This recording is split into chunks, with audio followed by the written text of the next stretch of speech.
বাজিগার পাখি বাচ্চা দিছে, সেই বাচ্চা আপনাদেরকে আজকে দেখাবো। এই হলো আমার গাড়ির পিছনে আমি পাখি রেখে দিচ্ছি। এই 2 জোড়া,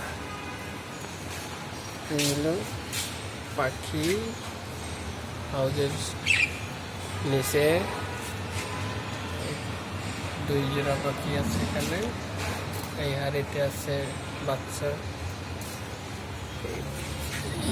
এই তো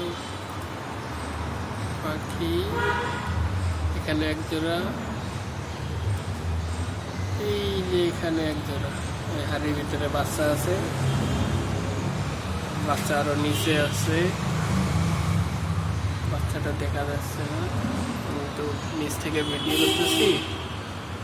বাচ্চাগুলো আমি এখন পারবো বাইরে একটু দেখবো যে কত বড় হয়েছে বাচ্চাগুলো। এই তো 4টা পাখির সামনে